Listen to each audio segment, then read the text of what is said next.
From The Verge, Reddit bans researchers who used AI bots to manipulate commenters. Indeed, Reddit's lawyer called the University of Zurich researchers' project an improper and highly unethical experiment. So I was browsing Reddit, as I often do. I like to read what the liberals is doing. And I saw this post that said, it was like alerting people to, I think it was the Change My View subreddit, that researchers were using bot accounts to manipulate the opinions of people who are browsing by spam blasting them. This has resulted in this story where they've banned it. They say commenters on the popular subreddit Change My Mind. Pretty sure it was Change My View. Found out last weekend they've been majorly duped for months. University of Zurich researchers set out to investigate the persuasiveness of large language models in natural online environments by unleashing bots pretending to be a trauma counselor, a, quote, black man opposed to Black Lives Matter, and a sexual assault survivor on unwitting posters. The bots left 1,783 comments and amassed over 10,000 comment karma before being exposed. They say Reddit's chief legal officer, Ben Lee, says the company is considering legal action over the improper and highly unethical experiment that is deeply wrong on both the moral and legal level. I mean, guys, Reddit's all fake. These comments have been bots for a long time. We've known about this, that Democrats hired companies to tell people what to respond to other people. So what would happen is you'd go on like the Joe Rogan subreddit and Joe would say something interesting. And these liberal leaning organizations hired staff to go in and comment specifically like, this is wrong and here's why, so that you constantly felt like you were on the wrong side of history to force public opinion. So them doing this is just them exposing what these companies have been doing forever. You know, Tim, that's how they're going to take Superman down in the James Gunn Superman movie. Did you hear this? Are you joking? There's a rumor that Superman is going to fight online trolls and that Lex Luthor has mutant bot farms that go against Superman. Hashtag super shit. We just did a video on it today. Is that how Brainiac is? So hold on. So in the trailer for the new Superman, you see him like walking into the building and hit with the throwing stuff at him. It could actually, I don't again, this is a rumor. I have no idea if this is true, but James Gunn, given the fact that he got fired from Disney because of people taking offense to his tweets, it'll be the greatest self-insert ever. And He's I know making himself Superman. My biggest complaint for this whole movie is that he's made the whole movie about him and it's not even about Superman anymore. So this will be the biggest self-insert ever as Superman has to take on online trolls. I'm just imagining like a world where Superman is like constantly dealing with Lex Luthor, the reply guy on X. Bring back. In the movie, Superman is frustrated by social media backlash, with the hashtag super shit being mentioned several times as really getting under his skin. Meanwhile, in Lex's interdimensional world, hundreds of mutant monkeys are shown typing furiously at keyboards, flooding social media with hate against Superman. There's no monkey bot farms. Okay, hold on. There's no way that's real, but I hope it is. I hope it is. So I will see that movie twice. That would be amazing. I'm telling you, it's I'm here for it. It's absolutely ridiculous. Yo, that sounds like something James Gunn would do. Yes, it does. And I seriously hope he did. They did. I don't think people will like it. I will like it because it'll be hilarious. But they tried this with She-Hulk and it didn't work there. So I don't know if this is going to work. It would make sense with the attitude Guy Gardner in it. Like kind of the good guy who doesn't care about the commenters because he's kind of a dick on his own. Is he? Yeah, yeah. He's like the nasty Green Lantern with the attitude. Mr. Is that why he has a bowl cut because he doesn't care what people think about him? Mr. Terrific. Sexy haircut. Yep, that's the. Mr. Terrific would have a really good social media page. He's the tech guy. This actually lines up if you look at the characters. I think maybe not the monkeys, but I think this is real. I don't know if Hot Girl has social media though. She's just there because they need to DEI it. Yeah. Yeah, that's important. They're trying to shut down her OnlyFans at the same time. Right. Whole cycle. Oh no. Lex is using the monkeys to mass report her account. She was trying to not be a violent superhero, but because she lost all of her income from OnlyFans. Think of the money you can make when you're immortal too, and you get reborn. You just start right over. But there's like a period where you're old and you can't do it, so you can only do it like 20 out of 80 years. Before that, she was doing just Playboy, and then as the generations go on, didn't they change that story from they were reborn to they're aliens? I don't know if that's... Yeah, they're aliens now, right? Actually, my favorite, by the way, if we're going to go down this nerd route, is Justice League Unlimited, which I think is probably the best DC product that's ever been made. The cartoon? Cartoon. It was, I agree, yeah. I mean, the Justice League show in general was some of the best iteration Yeah. of those characters. Why are we talking about Superman Because fighting bot mutant farms. Bot farms. Bot farms. That's if bot farms can take down Superman, it can certainly take down Reddit. Where did this rumor come from? MTTSH? Came from AI. Oh yeah, There's no. AI bots that I created that pointed to out convince you. in the video. It's My Time to Shine Hello, which is extremely unreliable. I point that out. Oh, you've got to pay for it too. I ain't. for it. Yeah. Oh, please. I mean, please. I hope that is the plot. I apologize for derailing everybody. Don't apologize. That was actually good. You brought us on the rails. Yeah. We were Yeah. on before then. But look, I think dead internet theory is a real thing, and I think the internet's fake. And look, man, most of these podcasts people think are big or not big. I mean, not most, but a lot of them. Yeah. I just think that's where we're headed.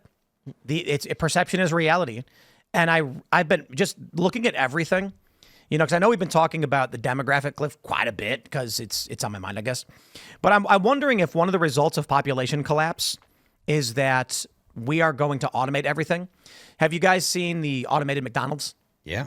It's like the robot arm grabs the burger and then drops it, and then it goes and scoops the fries.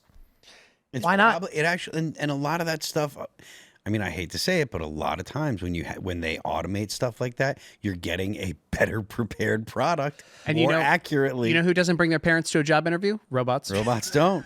I mean, look, man. Actually, to be completely honest, robots actually do 100% of the time. Like, the guy who manufactures or owns the robots is doing the pitch as to why you should pay for their robots. It's like, this is the stand robot. I've corrected. made it. You should get it. Is part of this also okay? So you're saying that they're not Gen Alpha aren't getting first time jobs in entry level fields and is Gen that- Alpha? or I'm sorry, Gen Z is not populating entry level jobs. Yep. Okay, right. So And they, so obviously there are Gen Z that are completely capable. Many of them work here. We've stolen all of them. There's 3. But no, of the millions, 69 million Gen Z, Something like that. many of them are not working. Many of them are not 18. There's a gap in this period because of the Great Recession, meaning you're going to find there's a dip in the age of 8, which is so weird. So when this happens, you've got what is Gen Z? It was 97 to 2012, I think. is that what it is? Yeah, I think that's what estimated range. So you've got kids are being born like normal. There is a declining birth rate, don't get me wrong, but relatively stable with a slight decline up to 2007. Then a massive fertility drop off. Then it slowly rebounds in 2010, 11, 12. So there's going to be a lot more 27, 26, 25-year-old Gen Z. And right now, relatively few 19, 20, 18, and then a lot of younger. There's going to be this weird drop off. It's a weird phenomenon. So right now, in this next couple of years, is where we're going to really get hit by this lack of 18-year-olds. Largely what this means is the universities are screwed. They're going out of business. The story I read earlier was a 180-year-old university went under because there's no one to enroll anymore. They build up this big infrastructure as population expands. They add new buildings. They add more professors, more jobs. Then there's less and less young people. There's more and more competition. Goes under. Liquidate the assets. Shut it down. This is what's crazy about it. This is the analogy I used this morning. If there is one shoe store, everybody's got to buy shoes, right? Mm-hmm. So let's say there's one shoe store and 10 people live in town.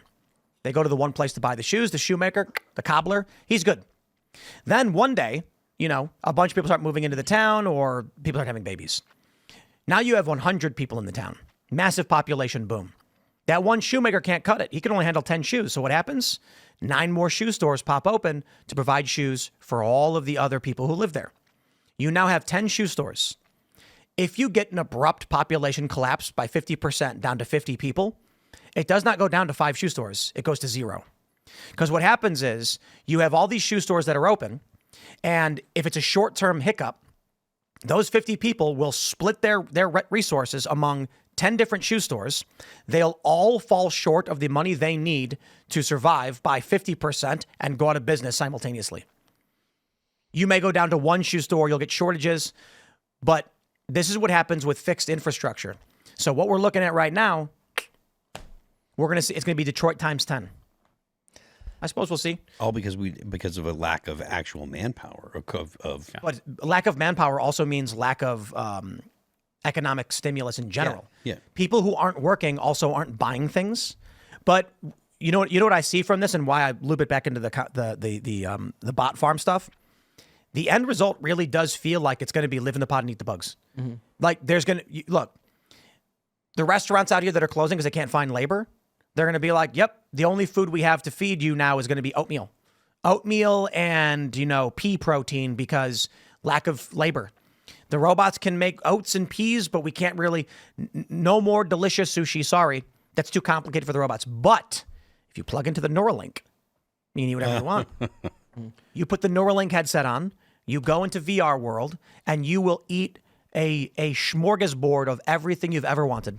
What other industries would be hit the hardest? Because I guess when I was thinking about this, you're talking about how they're not able to find employees. And then I think back to when I was that age, and it was more that the boomers weren't retiring. And you had a generation of people who weren't finding careers after going to college because they got their degree, but nobody was retiring, so there were no positions for them. And it's now we're at the opposite end of that.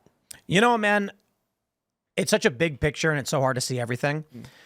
But a lot of Gen Z are developmentally disabled. And I'm not saying it to be a dick. I'm saying they have social anxiety disorder. They are hikikomori. They don't want to go outside. They don't know how to get jobs. They live at home. They're in their early 20s. Failure to launch. It's happening to a lot of Gen Z. What happens when the boomers die? And we're 10 years or so away from a major mortality cliff, which is what they're calling it. Boomers are going to drop down to an estimated 20 million in the next in 10 years because they're hitting life expectancy. Yeah. These older Gen Z whose parents are either older like Gen X or younger boomers, they're not going to have anyone to feed them. They're not going to have a source of income. If all you're doing is sitting at home playing video games, you're not getting a job and it's failure to launch, sooner or later those resources go dry. What happens? I mean, I would like to think that hoping against hope is that the failure to launch is also the parents. There's the discussion about whether, I don't necessarily agree. I don't agree that you should just kick the kids out at 18, right? Which is something that's happened to a lot of people. But also, like, if the parents die and they don't have anybody protecting them anymore, then by their own nature, they have to go and make something happen. Otherwise, you can't just lay there and die. So they have to go do something for themselves. And maybe that allows them to grow up in a way that their parents aren't allowing them to do now because they are in the safety of their home. There's going to be a lot of the crisis of competency is going to be massive. There's going to be a lot of We're there. Yeah. yeah. I've been saying we have a managerial crisis for a long time.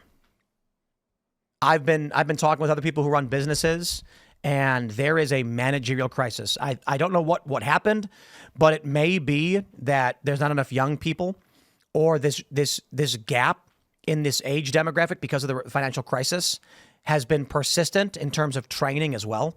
There's not enough people to have been taught these jobs. So let's go hard analogy. Doesn't apply 100%. Let's say you've got 10 brackets. 10-year-old, 20-year-old, 30-year-old, 40-year-old, 50, 60, 70, 80. And, at 30, a person is now a master of their profession. At 40, they're training a 20-year-old. The 20-year-old becomes a master of their profession, turns 40, trains a 20-year-old.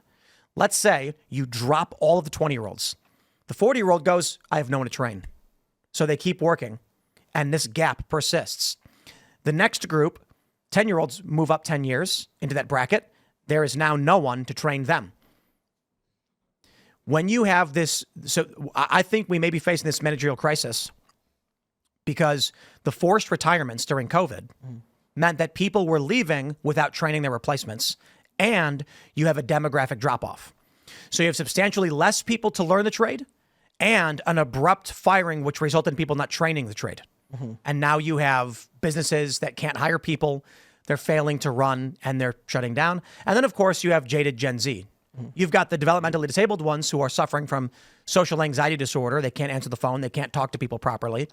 And then you have others that just think it's pointless. Don't get me wrong. There's a lot of Gen Z that are moving to the right that are reportedly finding Jesus and Christianity. And so they're going to survive. They're going to make it work. They're driven to do so. But these other ones, I don't know what happens. Well, But I will tell you, people don't just roll over and die. But So- how would this have happened prior to this generation, right? You said like a 40-year-old trains a 20-year-old. Can you give me an example of like, because when I think of this, I don't think of them as training someone and then leaving. I think of what we talked about in my generation was the boomers never retiring. So you train someone to then never leave your job anyway. So That's part of the problem. That's why I'm saying it's not necessarily one for one. I'm trying to highlight that this is a problem. It's granular, and it will have a percentage-based effect on the market. So if normally an older generation trains a younger generation, but now you have abrupt retirements and you have less of that generation, we might see, what does that result in? 7 to 8% economic downturn because there's not enough people to run these jobs. Yeah. The demand will return if the generations after are inflated, but Gen Alpha is half the size of millennials.